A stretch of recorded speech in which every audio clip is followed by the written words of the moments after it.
안녕하세요. 저는 30대 중반 평범하디 평범한 직장인 여성입니다. 출퇴근길 운전하면서 유튜브 사연 들으면서 같이 욕하는 재미로 살고 있습니다. 저의 얘기를 보내면 많은 분들이 분노해 주시고 공감해 주지 않을까 싶어서 용기 내서 사연을 씁니다. 매번 사연을 들으면서 청취자의 입장으로 욕하기만 하다가 저의 얘기를 쓰려니 조금 떨리지만 천천히 써내려가 보도록 하겠습니다. 잘 들어주세요. 시작합니다. 저의 20대는 연애하면서 다 보냈다 싶을 정도로 나름 여러 명과의 연애를 하며 얻은 경험으로 남자 보는 눈이 점점 좋아지고 있다고 자부하고 지냈습니다. 친구들의 연애 상담 조언도 많이 해주면서 뿌듯함을 느끼기도 하고요. 몇 명의 남자들을 만나고 나니 진득하게 오래 만날 남자를 만나고 싶었습니다. 30대에 접어들고 나니 가볍고 재미있는 연애가 아닌 내 평생을 오래 함께할 수 있는 사람을 만나기 위해 노력을 많이 했습니다. 동호회도 이곳저곳 나가고 들어오는 소개팅도 마다하지 않고 나갔습니다. 그래도 내 남자다 싶은 사람은 없더라고요. 20대에는 나름 화려하게 보냈는데 30대는 초반부터 외로움이구나 할 무렵 그 남자를 만나게 되었습니다. 직장 선배의 소개로 만난 그는 2살 연상의 IT 계열 회사에 다니고 있었고 첫인상부터 이 사람이다 싶었습니다. 쌍꺼풀 없는 눈매에 시원시원하게 웃는 모습이 매력적이었던 그와는 첫 만남에서부터 호감이었고 다행히 그 역시 저와 같은 생각이었는지 저흰 만난 지 3일 만에 교제를 시작했습니다. 사는 곳도 멀지 않아 매일매일 만났고 한 달 만났을 때부터 결혼 얘기가 오가게 되었습니다. 저도 이 사람과 빨리 결혼하고 싶었지만 한편으로는 두려움이 컸습니다. 그 이유는 저희 집이 이혼 가정이기 때문이죠. 저희 엄마는 제가 20살 때 이혼을 했습니다. 제 어렸을 적 기억에 엄마 아빠는 하루가 멀다 하고 매일 다투셨고 서로 참고 살다가 제가 성인이 될 나이가 되자 이혼을 하셨어요. 그 이후로 저는 엄마와 지내고 있고 아빠와는 가끔 연락하며 지냅니다. 물론 남자친구가 너무 좋고 행복한 가정을 꾸리고 싶은 생각은 있지만 덜컥 겁이 나기도 했습니다. 그래서 이런 속사정을 다 털어놓았더니 그 사람은 저를 따뜻하게 꼭 안아주었어요. 제가 꿈꾸는 가정을 자기가 만들어주겠다며 자기를 믿어달라고 했습니다. 이런 사람이라면 내 남은 인생을 같이 해도 좋지 않을까 싶었죠. 그렇게 만난 지 3개월이 되었을 때 결혼 준비를 시작하기로 했습니다. 친구들은 너무 섣부르게 결혼을 준비하는 것 같다며 천천히 생각해보라고 했지만 이미 저는 행복한 결혼 생활을 할 생각에 아무것도 들리지 않았습니다. 짧은 연애였지만 그래도 이 사람은 내 사람일 거라는 확신을 했거든요. 그렇게 오빠네 어머님, 아버님을 뵙는 첫 식사 자리가 찾아왔습니다. 너무 떨리고 어색하기도 했지만 나름 화기애애한 분위기였어요. 어머님도 아버님도 환영해 주셨어요. 내 주변 친구들은 다 자식들 시집 장가 보내길래 너무 부러웠는데 이제 나도 드디어 아들 장가를 보내는구만. 이쁜 며느리가 생겨서 기분이 좋네요. 만나서 반가워요, 정말. 네, 어머님 앞으로 잘 부탁드려요. 처음이라 불편하겠지만 우리 천천히 지내줘 봐요. 이제 우리 가족이 될 사이니까. 네, 아버님. 서로 어색한 공기를 풀어가며 대화를 하던 도중 남자친구 어머니가 친정아빠의 결혼식 참여에 대해 물어보시더라고요. 아, 근데 결혼식 때 아버님이 참석하시나? 좀 그런가? 아니, 그래도 있는데 안 오시는 것도 아니지 않나? 돌아가신 것도 아니니까 참석하는 게 크게 문제가 될 것 같지는 않은데. 네, 알겠어요, 어머님. 제가 엄마와 이 부분에 대해서 얘기 한번 해볼게요. 남자친구 어머니의 갑작스러운 발언에 조금 당황하기는 했지만 그 부분도 생각은 안 할 수 없기에 고민에 빠졌습니다. 그날 집에 가는 차 안에서 많은 생각을 했습니다. 저는 아빠의 참석 여부에 대해 전혀 생각을 하지 않았었거든요. 사실 저희 아빠는 엄마와 이혼 후에 다른 분을 만나 재혼을 하셨어요. 남자친구도 아빠가 재혼을 했다는 건 알고 있습니다. 그리고 저희 엄마도 재혼을 하지 않으셨지만 오랫동안 만나는 분이 계세요. 재혼을 하신 아빠에게 와달라고 하기도 난처한 상황이었고, 그리고 또 엄마에게도 미안할 것 같았거든요. 딸의 행복한 결혼식을 온전히 즐기지 못하고 불편하게 하고 싶지 않았어요. 남자친구를 설득해서 신랑 신부 동시 입장하기로 결정을 한 다음 날 남친 어머님께서 전화가 왔습니다. 정말 아빠를 부르지 않고 동시 입장할 거냐며, 엄마는 왜 재혼을 안 하신 거냐며 이해를 못 하시겠다 하시더라고요. 순간 기분이 확 상했지만 결혼식은 저와 남자친구 둘만 생각할 수 없는 행사라 그렇게 생각할 수도 있겠다 싶어서 넘어가기로 했습니다. 빠른 결혼 준비로 바쁜 나날들을 보내고 있던 중에 아빠한테 연락이 왔어요. 아빠한테도 알려드리긴 해야 할 것 같아서 결혼 소식을 전해드렸었거든요. 축의금을 주고 싶다며 꼭 받아달라고 말씀하시길래 계속 거절할 수도 없어서 받기로 했습니다. 아빠와 통화를 끝내고 계좌를 확인해 봤는데 3천만 원을 보내주신 게 아니겠어요? 너무 놀라서 아빠한테 다시 전화했더니 너 어릴 때부터 아빠 엄마가 못 볼 꼴 보이고 지금도 널 제대로 챙겨주지도 못한 거에 비하면 3천은 적은 돈이야. 더 주고 싶은데 아빠가 지금은 이것밖에 못 줘서 마음이 쓰이는구나. 이쁜 딸은 꼭 이쁜 가정 꾸렸으면 좋겠어. 아빠가 주는 이 돈은 다시 주지 말고 너 결혼 자금 하렴. 감사하기도 하고 죄송하기도 하고 여러 마음이 교차했습니다. 들리는 얘기로는 아빠가 하는 일이 좋지 않다고 들었거든요. 지난번에 만났을 때는 많이 야위기도 해서 마음이 좋지 않았어요. 무리해서 보내주신 것 같아 신경이 쓰였죠. 하지만 결혼 준비로 너무 정신없이 바빴고 일단 받아두기로 하고 나중에 다시 생각하기로 했습니다. 그렇게 시간이 흘러 결혼식 날이 다가왔고 어머님이 끝까지 아빠의 빈좌석에 대해 얘기를 하셨지만 별탈 없이 결혼식을 무사히 치르고 신혼여행도 잘 다녀왔어요. 남자친구에서 남편이 된 그 사람과 맥주 한잔하며 이런저런 얘기를 나누는데 갑자기 남편이 차를 바꾸겠다고 하는 게 아니겠어요? 아, 맞다 자기야. 이번에 내 차 바꿀까 봐. 딜러 하는 내 친구 알지? 지난번에 걔 만나면서 차도 보고 왔어. 뭐? 갑자기 차를 바꿔? 그 차 아직 멀쩡하잖아. 우리 결혼하느라 돈도 많이 썼는데 좀 더 타다 바꾸자. 아버님이 3천만 원 주신 거 안 썼잖아. 그걸로 바꾸자. 나 차 바꾸고 싶단 말이야. 어차피 당장에 큰돈 들어갈 일도 없으니까 그 돈 써도 되잖아.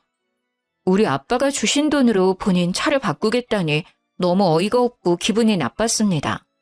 저는 아빠한테 다시 돌려드릴 생각이었거든요. 오빠, 아무래도 아빠가 준 돈 다시 돌려드리는 게 맞는 것 같아.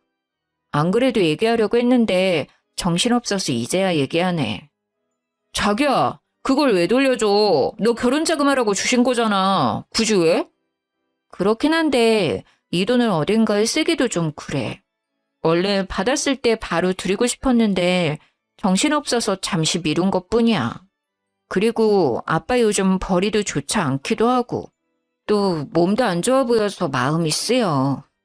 그건 아버님이 알아서 잘 아시겠지. 뭘 그런 것까지 신경을 써. 그런 것까지라니? 그래도 우리 아빠야. 어떻게 신경을 안 써? 그리고 원래 나한테 없었던 돈이니까 없었다고 생각하면 되잖아. 난 꼭 돌려드릴 거니까 그렇게 알아. 아니 멀쩡히 받은 돈을 없다고 생각하자고? 왜? 굳이 또 돌려주는 이유가 뭐냐니까? 그리고 왜 너 마음대로 그런 결정을 해? 남편이 차를 아빠 돈으로 바꾸겠다는 것도 기분이 상했는데 왜 마음대로 결정을 하냐고 하는 말에 기가 찼습니다. 마음대로 결정을 한 건 오빠 아니야? 나한테 상의도 없이 차까지 보고 오는 게 어딨어. 나도 결혼해서 차 바꿨다고 사람들한테 자랑 좀 하자. 아빠한테 돈 받았다고 했던 순간부터 차를 바꿀 생각을 했었던 건가? 이 사람은 차를 바꾸고 싶어서 저랑 결혼한 건가 싶더라고요. 오빠, 내가 결혼 자금으로 돈을 덜 썼어? 아니잖아. 그리고 3천만 원은 아빠가 나한테 준 돈이야. 명백히 따지자면 내 돈인데 오빠야말로 나한테 상의 없이 그 돈으로 차를 바꾸겠다니. 그게 왜 네 돈이야? 네가 결혼을 했기 때문에 주는 돈이니 우리 돈이지. 결혼 안 했으면 아버님이 그 돈 주셨을 것 같아? 네가 나랑 결혼하니까 받을 수 있었던 거잖아. 내 말 틀려? 아빠가 나한테 준 돈이 우리 돈이라고 말도 안 되는 억지를 부리는 모습을 보니 하루빨리 아빠한테 돈을 돌려주는 게 맞다고 생각했어요. 나 몰래 그런 흑심을 품고 있었다고 생각하니 배신감까지 느껴졌습니다. 그리고 그 다음 날 어머님께서 점심 먹으러 오라고 했었던 날이라 응어리진 마음이 풀리지는 않았지만 시댁에 가기 위해 준비를 했습니다. 화장대에서 화장하는 제 옆에 서서 남편은 못마땅한 표정으로 말을 걸었어요. 나 차 계약할 거야. 이미 마음에 드는 차도 골랐단 말이야. 그러니까 3천만 원 다시 돌려드릴 생각하지 말고. 도대체가 멀쩡한 차를 왜 바꾸냐고. 그거 몇 년 안 탔잖아. 말이 되는 소리를 해 좀. 그리고 왜 아빠가 준 돈으로 차를 바꿔? 우리 잘 쓰라고 주신 돈이니까 내가 잘 쓰겠다고. 너도 새 차 타면 좋잖아. 어제 상했던 기분을 꾹꾹 누르고 시댁 갈 준비를 하고 있는데 아침부터 새 차 타령을 하니 화가 났습니다. 자기 마음대로 결정하고 통보를 한 것도 황당한데 말이죠. 아니, 나는 새 차 필요 없어. 그리고 나 오늘 아빠한테 돈 보낼 거야. 계약을 하든 말든 돈은 알아서 해. 야, 너 미쳤어? 대체 왜 그래? 뭐? 야? 지금 야라고 했어? 내가 보기엔 미친 건 오빠야. 납득이 안 되잖아, 도저히. 그리고 굳이 지금 얘기를 꺼내야 해? 차를 바꾸는 게 그렇게 중요한 일이야? 나 아직 기분 안 풀렸어. 그래도 시댁 가겠다고 준비하는데 옆에서 또 왜 화를 돋우냐고. 그렇게 큰 소리가 오가고 저는 펑펑 울고 말았습니다. 도저히 이대로는 시댁에 갈 수가 없어서 남편한테 말했죠. 도대체 왜 그래 정말? 나 오늘 점심 먹으러 못 갈 것 같아. 이런 상태로는 절대 어른들 앞에서 웃는 얼굴로 못 서 있어. 나 지금 아프다고 얘기 전해줘. 죄송하다고 말해주고. 어차피 지금 이 상태로 가봤자 분위기만 망칠 것 같아. 그렇게 계속 흐르는 눈물을 닦고 있는데 남편은 위로는커녕 어딘가로 전화를 걸더라고요. 알고 보니 어머님께 전화를 했던 거였습니다. 엄마, 나야. 나 지금 출발해. 그리고 얘는 안 간대. 가기 싫대. 몰라. 끊어. 가서 얘기해. 그렇게 전화를 끊은 뒤 남편은 혼자 시댁에 갔습니다. 아니, 내가 못 가게 된 원인이 지 때문인데 밑도 끝도 없이 얘 안 간대 라고 전화를 한 남편놈. 심지어 바로 내 앞에서 보란듯이 전화하는 모습을 보니 절 엿먹이려 한 건가 싶더라고요. 그렇게 벙쪄서 거실에 앉아 있었는데 어머님이 전화가 왔어요. 너는 내가 또 이런 경우는 처음이네. 너 어른들이랑 약속에 그렇게 웃음니? 시어머니가 만만해? 남편이랑 좀 싸웠다고 시댁을 안 와? 이게 말이 된다고 생각해? 진짜 나 때는 상상도 못할 일이야. 눈이 퉁퉁 붙더라도 와야지. 요즘 며느리들 되바라졌다더니 정말 기가 차서 원. 솔직히 너무 속상하고 화도 났지만 어머니 입장에서 생각해봤을 때 기분이 나쁘실 수 있는 상황이라 뭐라고 말을 드리기가 어렵더라고요. 어쨌건 제가 제 기분이 좋지 않아 안 간 건 사실이니까요. 그리고 아빠가 주신 돈을 왜 돌려준다는 거야? 결혼식도 안 왔는데 그 정도 할 수 있지. 그리고 그 돈으로 어차피 계속 같이 탈자 바꾸는 게 그렇게 화낼 일이야? 도대체가 이해가 안 돼. 그게 뭐라고 시댁도 안 오고, 내가 웃음니 너? 어머님, 오늘 안 간 건 정말 죄송해요. 제가 생각이 짧았던 것 같아요. 그런데 어머님, 왜 아빠가 주신 돈으로 오빠 차를 바꿔야 하는지 모르겠어요. 오빠 차 멀쩡하잖아요. 그 차를 왜 바꿔야 하는 거예요? 아니, 꼭 차가 문제가 있어야 바꾸니? 차를 바꿀 돈이 없는 것도 아니고 바꿀 수도 있지. 참 젊은 게 말이 안 통하네 정말. 오빠랑 싸운 문제로 어머님이랑도 싸우기 싫어요. 어머님은 오빠랑 똑같은 말을 계속 되풀이하시다가 결국 참지 못하셨는지 노발대발하시며 전화를 뚝 끊어버리시더라고요. 그렇게 그 이후로 별 대화 없이 남편이랑 대면대면하게 지내다가 구정이라 전날부터 가서 열심히 명절 음식을 준비했습니다. 내일 친척들 많이 오니까 부족하지 않게 넉넉하게 부쳐야 해.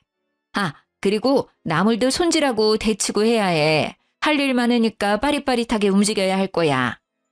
남편도 시누이도 아버님도 앉아서 TV 보면서 히히덕거리기만 하고 저만 혼자 바쁘더라고요. 어찌나 꼴보기 싫던지. 부치고 있는 전을 남편 얼굴에 확 던져버리고 싶었지만 결혼 후 첫 명절이라 최선을 다해 어머님을 도왔습니다. 어머님은 제가 쉴 시간도 주지 않으시고 계속 일을 시켰어요. 정말 몸도 힘들고 정신도 없어서 밥도 제대로 먹히지도 않고 얼른 끝내고 엄마한테 가고 싶은 마음뿐이었죠. 모두 저녁 식사를 마치고 과일과 함께 티타임 중이었는데 어머님이 주방에서 쉬고 있는 저를 부르시더라고요. 잠깐 이리 좀 와봐라. 부르시는 소리에 어머니가 계신 쪽으로 갔더니 갑자기 저보고 무릎을 꿇으라는 거 아니겠어요? 아니, 내가 지난번 일 그냥 넘어가면 안 될 것 같아서. 우리 가족들 의견도 궁금하기도 하고.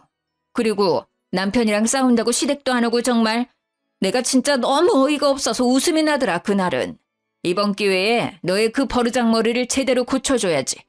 뭐하고 있어? 멀뚱멀뚱 쳐다만 보고 있을 거야? 무슨 말을 하시는 건가 싶었습니다. 황당해서 그냥 멍하니 서 있는데 남편이 옆에서 거들며 저를 무릎 꿇려 앉히는 거 아니겠어요? 화를 내고 싶었지만 모두 다 시댁 식구들이고 제가 뭐라고 해봤자 손해일 것 같아서 가만히 있을 수밖에 없었습니다. 어찌나 비참한 마음이 들던지 뛰쳐나가고 싶은 심정이었어요. 너희가 결혼한 지 6개월이 되었어? 1년이 되었어? 결혼 초반부터 이게 뭐니? 벌써부터 삐그덕거리면 앞으로 어떻게 하려고 해? 너네 아직도 냉전 상태라며? 남편한테 좀 져줄 수도 있는 거지. 어쩜 너도 똑같이 그러고 있니? 아무리 생각해도 제가 잘못한 건 없는 것 같은데 이게 이렇게 모든 식구들 앞에서 혼나야 하는 일인가 이해가 안 되었어요. 말도 안 되는 상황에 눈물만 주룩주룩 흘렀어요. 남편은 그 와중에도 차 타령을 하더라고요. 친구한테 차 계약한다고 했는데 완전 체면 구겼어. 언제 계약할 거냐고 매일 연락 오는데 쪽팔려서 진짜. 남편은 어머니의 말을 거들고 다른 식구들도 그냥 쳐다만 볼 뿐 제지하는 사람은 없었어요. 시누이야 처음부터 저한테 관심도 없었고 그래도 아버님은 말려주실 줄 알았는데 가만히 계시더라고요.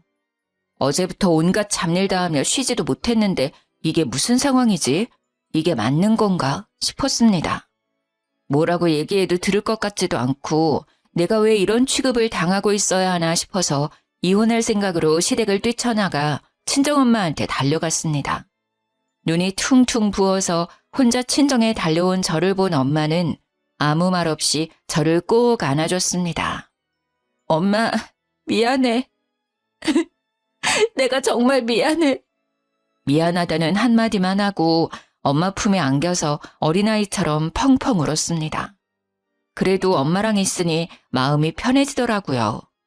엄마는 그날 아무것도 묻지 않으셨어요. 내가 겪은 상황이 진짜 있었던 일인가, 이런 건 드라마에서 보던 상황인데 이게 나한테도 일어날 수 있는 일이었구나 싶었어요. 남편이고 시댁이고 모두 얼굴 보고 싶지도 않았고 그냥 다 끝내고 싶었어요. 결혼했던 게 꿈이었으면 좋겠다 싶었습니다. 일주일 정도 지났을까 남편이 문자 하나 띡 보내왔습니다. 어차피 들어올 거 빨리 들어오라고. 자기 차 계약 이제 더는 미룰 수 없다고 말이죠. 진짜 대단한 놈이었습니다. 열받아서 전화를 걸었습니다. 차 계약을 왜 나한테 얘기해? 나 아빠한테 돈 보냈어. 그날 돈 보낼 거라고 얘기했잖아. 아, 진짜 너는 왜 이렇게 제멋대로야. 그리고 아버님은 그걸 또 받으셨어? 참나, 네가 다시 돌려줄 줄 알고 보내신 거 아니야? 제멋대로인 건 오빠야. 너 진짜 왜 그러냐? 어? 이해가 안 돼. 차를 못 바꿔서 죽은 귀신이 붙었나? 왜 이렇게 계속 차 타령을 하는지 지겹더라고요. 행복하기만 해도 모자를 신혼 초기에 이런 어처구니 없는 일로 인해 사이가 틀어져 버릴 줄 상상도 못했어요. 이미 깨질 대로 깨져버린 마음은 다시 붙이기 힘들 것 같았고 이 사람과는 그만 끝내는 게 좋겠다고 생각했습니다.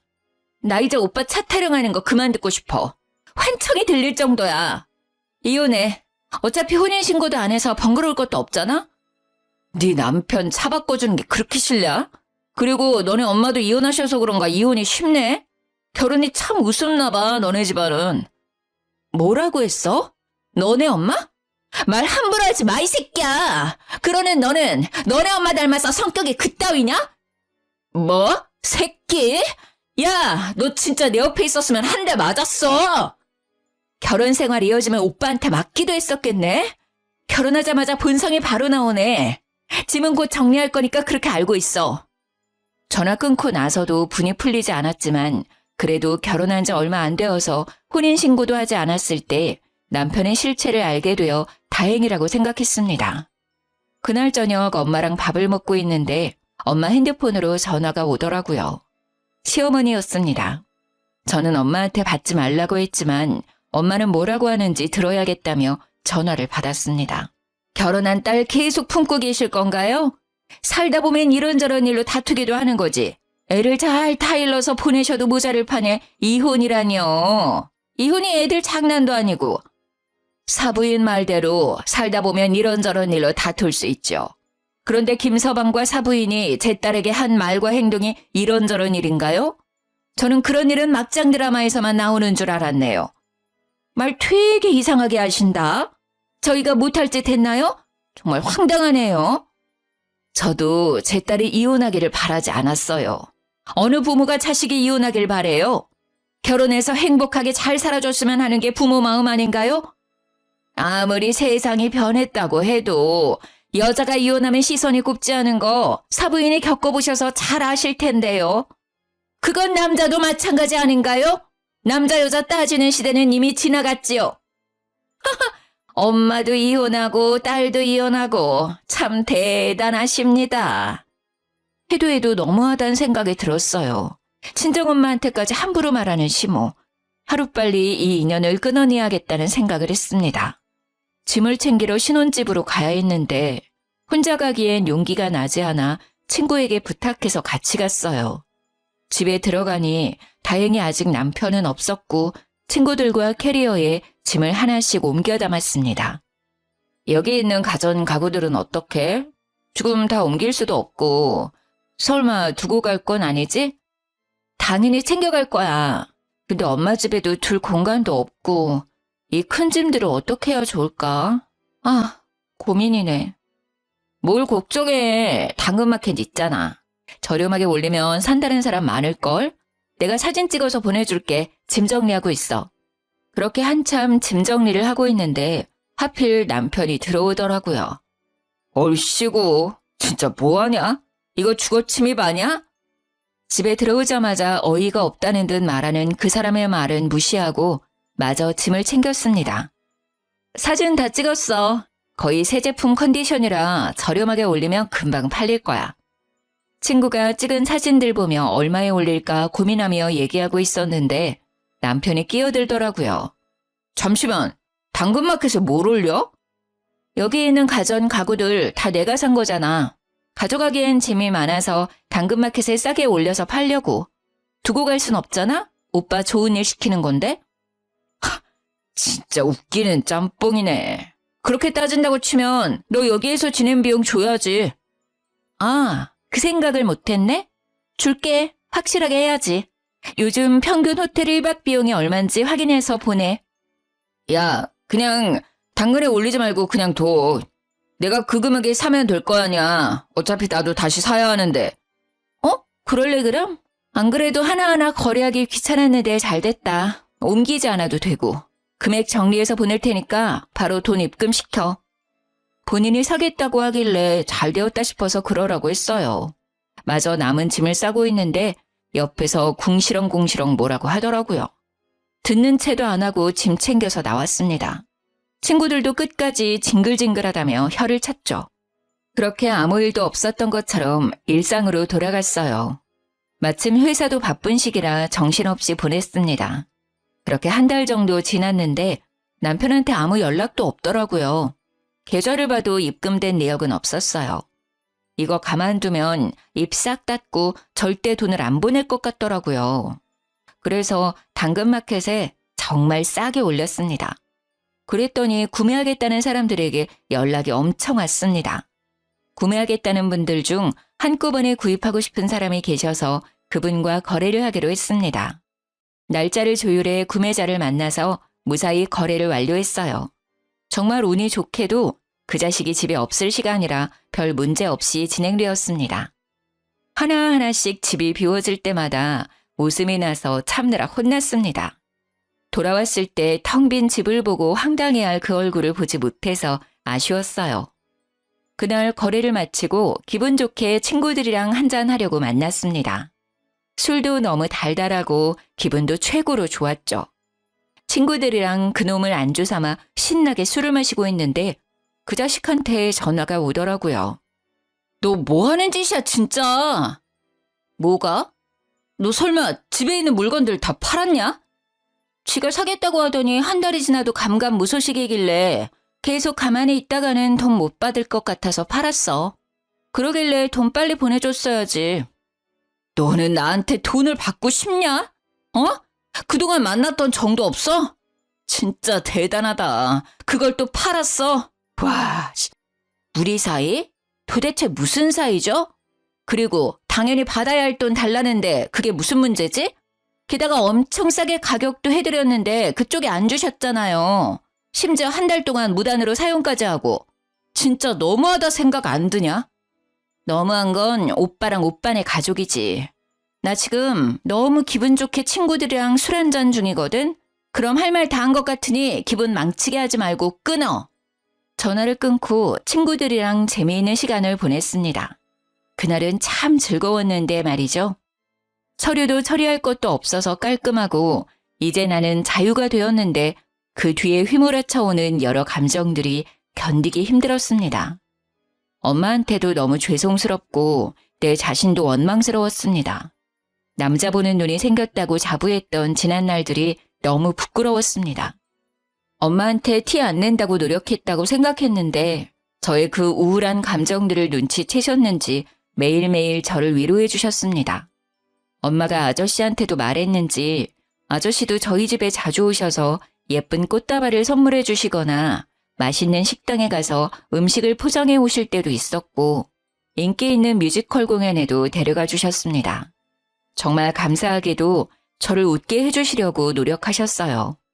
엄마와 아저씨 덕분에 힘든 감정도 이겨낼 수 있었습니다. 그 자식도 나처럼 힘들었으면 좋겠는데 나만 힘든 것 같아서 억울했습니다. 엄마와 아저씨랑 셋이 맥주 한잔하며 이런저런 얘기 도중 아저씨 아드님도 만나고 있는 여자친구가 있는데 슬슬 결혼 얘기가 오가고 있어 곧 상견례를 앞두고 있다고 하셨습니다.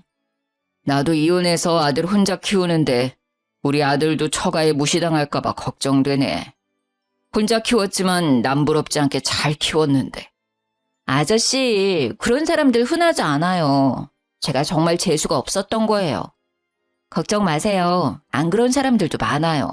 분명 좋으신 분들일 거예요. 그렇지. 괜한 걱정은 하지 말아야지. 그리고 그런 생각을 가지고 있는 집안이라면 난 절대 결혼 안 시킨다. 한참 신나게 수다 떨다가 아저씨는 화장실에 가셨고 엄마랑 해외여행이나 갈까 하고 계획을 짜보려고 하는데 하필 그때 아저씨 핸드폰에 전화가 왔는지 벨소리가 울렸죠. 액정을 확인해 보니 아드님이더라고요. 아들이 여자친구랑 찍은 사진을 화면에 설정해 놓으셨는지 커플 사진이 뜨길래 슬쩍 쳐다봤는데 순간 너무 놀라 입을 다물 수가 없었습니다. 아저씨 아들이 만나는 여자는 제 전 남편의 동생, 바로 전 시누이였습니다. 생각해보니 예전에 시누이가 자기 남자친구 얘기할 때 시모가 너희 둘은 하필 이혼한 가정만 골라 만나냐고 한마디 하셨던 게 기억이 슥 하고 스쳐 지나갔습니다. 그래도 아가씨한테 별말 안 한 이유는 현재 아저씨가 유통업 운영을 하시는데 사업이 꽤 잘 되시거든요. 그리고 그 업을 아드님이 물려받는 걸로 알고 있고요. 그래서 전시모가 엄청 좋아하셨어요. 자기 딸 사모님 되는 거냐며 입이 귀에 걸리셨던 게 기억났습니다. 저는 순간 기회다 싶었어요. 그날은 아저씨한테는 일단 말씀드리지 않고 넘어갔어요. 집에 와서 엄마한테 얘기를 했더니 엄마도 몰랐었다고 하시더라고요. 아저씨한테 어떻게 얘기를 드릴까 하던 찰나에 아주 좋은 생각이 떠올랐습니다. 아저씨 아드님 상견례 날이 다가왔고 장소와 시간을 알고 있던 저는 식당 근처에서 기다렸어요. 식사 시간이 끝났는지 아저씨와 아드님 그리고 전 시댁 식구들이 식당 밖으로 나왔습니다. 저는 곧장 아저씨한테 달려갔죠. 아저씨!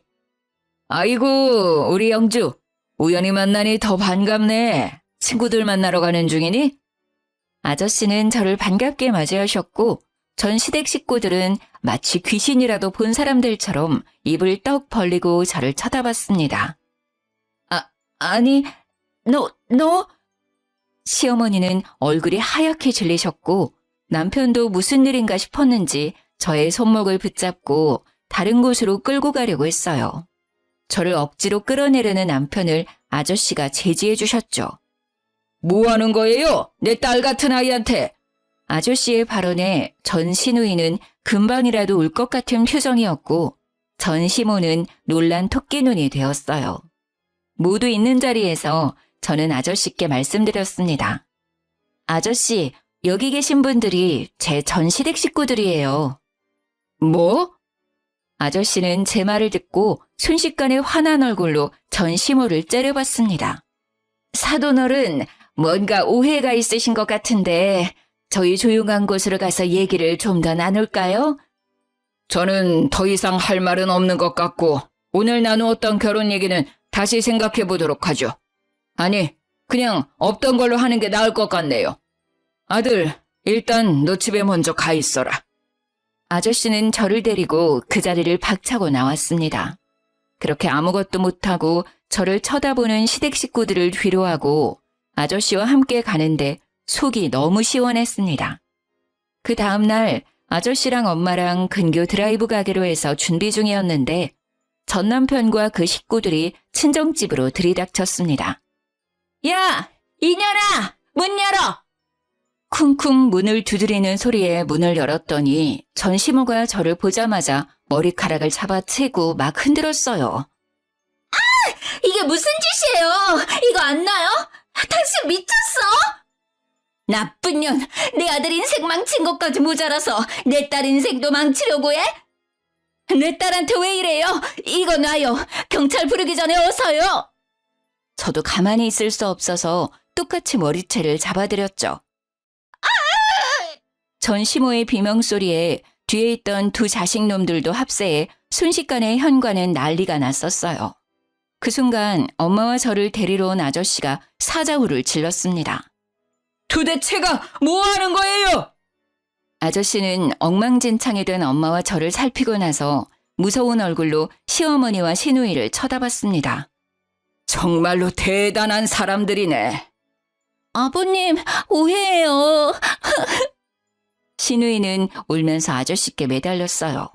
아저씨는 단호하게 선을 그어 얘기했습니다. 대체 어떤 게 오해라는 거지? 그리고 누가 아버님이야? 헤어지라고 얘기했는데 아직 전달 못 받았나?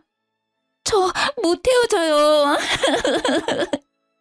사돈어른, 제가 다 설명할게요. 이거 어떻게 된 일이냐면요. 어디서부터 얘기를 해야 하나? 쩔쩔매며 아저씨께 해명하려고 하는 둘을 보니 우스웠습니다. 저한테는 한 번도 보여주지 않았던 모습이었죠. 들을 얘기 없다고 몇 번을 얘기해요. 그만 돌아가 주세요. 2번 다시 얼굴 보고 싶지 않네요. 여기에도 우리 집에도 찾아오지 마세요. 한 번 더 찾아와서 행패를 부리면 그땐 정말 가만히 있지 않을 거예요. 아저씨의 말에 전 시모는 아무 말도 못하고 가만히 서 있더라고요. 그 와중에 전 신우는 아저씨 손을 잡으며 죄송하다고 울며불며 사정하는데 아저씨는 단호하게 얘기했습니다.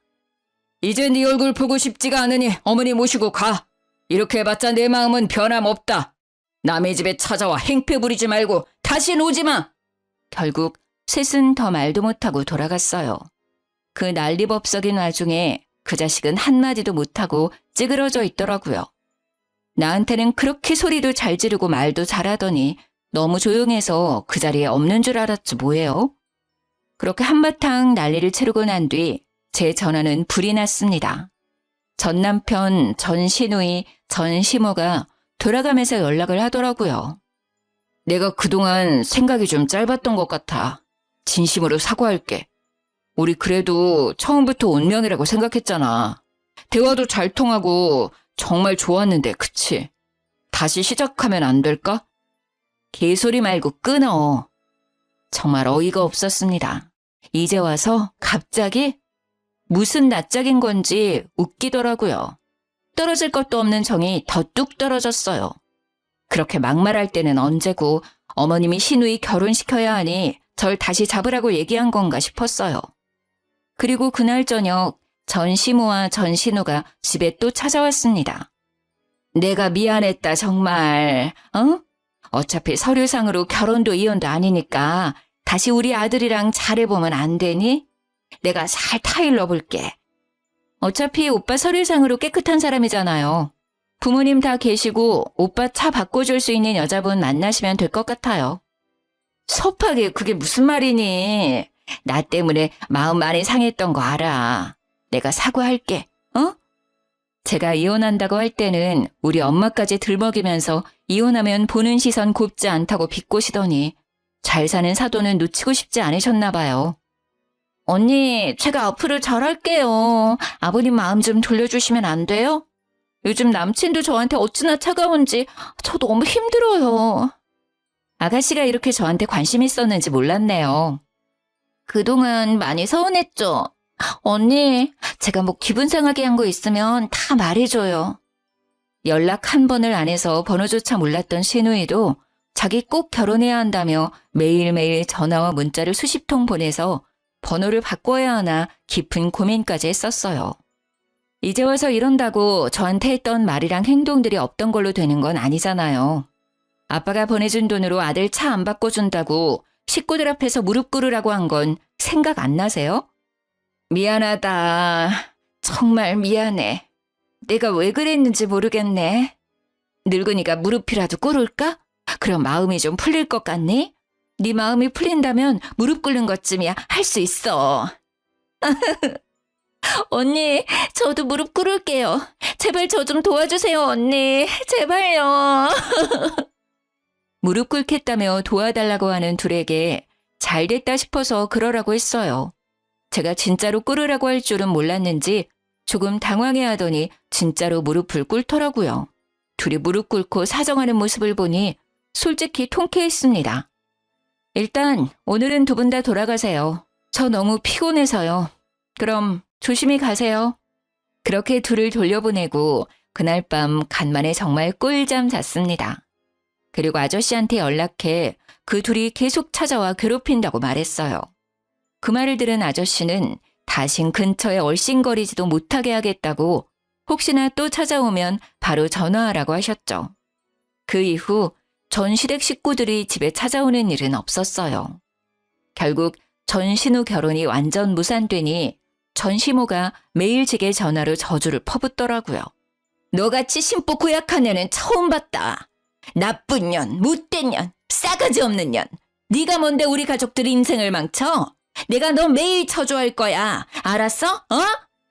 남의 인생 망쳐놓고 넌 잘 살 것 같냐? 너 같은 애는 똑같이 당해봐야 한다. 너 같은 애를 며느리라고 받아준 게 한이다. 그럴 때마다 저는 녹음을 해놨고 문자로 보내시면 캡처를 했습니다. 나중에 모아보니 어마어마하더라고요. 전 남편한테 전화를 걸어서 말했습니다. 자업자득이란 말 알지? 내가 뭘 어쨌다고 매일매일 괴롭혀? 나 너네 엄마가 나한테 한 톡언들 다 캡처하고 녹음해서 가지고 있어. 계속 이렇게 하신다면 나도 가만히 있지 않아. 오빠가 다른 여자들 만나거나 시누이가 새로운 남자 만날 때마다 어머니가 나한테 한 집 보내서 어머니 실체 밝힐 거야. 그러니까 그만하시라고 해. 나 이제 더 이상 참지 않아. 전화를 끊고 어머님이 했던 폭언들에 대한 자료를 남편한테 보냈습니다. 또 연락 오면 이 증거들로 정신적 피해보상 청구까지 할 거라고 했어요. 겁먹었는지 그 이후로는 연락이 안 왔습니다. 진짜 변호사를 찾아가야 하나 싶었거든요. 그렇게 완전히 시댁 식구들이랑 끝내고 1년 정도 지났을 때 전 남편이 연애를 시작했다는 얘기를 건너 듣게 되었어요. 몰랐으면 모를까 알게 된 이상 그 여자분 인생을 구해야겠다는 생각이 들더라고요. 그래서 그 여자분 연락처를 지인을 통해 알아내어 전 시모가 저한테 보냈던 문자와 전화 녹음 파일을 죄다 보내드렸습니다. 그 뒤로는 어떻게 되었는지는 굳이 확인하지 않았어요. 다정한 척, 배려 있는 사람인 척 했지만 결국에 검은 속내를 들켜버린 그 사람과 우리 엄마 재혼 못했다고 무시하고 우리 아빠 돈으로 자기 아들 차 안 사준다고 나를 괴롭혔던 시모까지. 평생 그렇게 못된 심보로 사셨으면 좋겠어요. 그리고 혹시나 또 그 가족들이 찾아올까 싶어서 엄마랑 다른 지역으로 아예 이사를 갔습니다. 엄마도 저도 핸드폰 번호를 둘 다 바꿨고요. 아, 엄마와 아저씨는 여전히 잘 만나고 계십니다. 뒤늦게 이 소식을 알게 된 아빠도 매우 분개하셨고 또 미안해 하시더라고요. 아빠가 주신 3천만 원으로 인해 그 사람들의 진짜 성격을 알게 되어 빨리 탈출할 수 있게 되었다고 얘기했어요. 언젠간 드러날 모습이었는데 이제 생각해보면 행운이었다 싶더라고요. 애라도 생겼거나 혼인신고라도 했었으면 더 골치 아프고 오래 걸렸을 거예요. 생각만 해도 끔찍한 일이지만 지나고 나니 너무 잘한 것 같습니다. 인생 액땜한 셈 치고 있어요. 이젠 저한테 어떠한 고난과 역경이 오더라도 이 정도쯤이야 하고 지나갈 수 있겠죠? 뭔가 단단해지고 이제 정말 어른이 된 느낌이에요. 저는 요즘 20대 때 연애하느라고 못 갔던 해외여행을 다니고 있어요. 그리고 회사에서 승진도 해서 연봉도 올랐습니다. 내년에는 장기 근속 보상으로 리프레시 휴가가 있어서 유럽 쪽으로 길게 여행을 다녀올 계획입니다. 여행 가서 뭘 할까 일정 짜는 게 꽤 재밌더라고요. 이 좋은 걸 연애하느라 왜 못했었는지 몰라요. 그래도 이제라도 여행의 재미를 알게 되어 다행이라고 생각합니다. 그리고 한번 제대로 당해보니 연애 생각은 다신 안 나더라고요. 이제는 저를 위한 인생 살아보려고 합니다.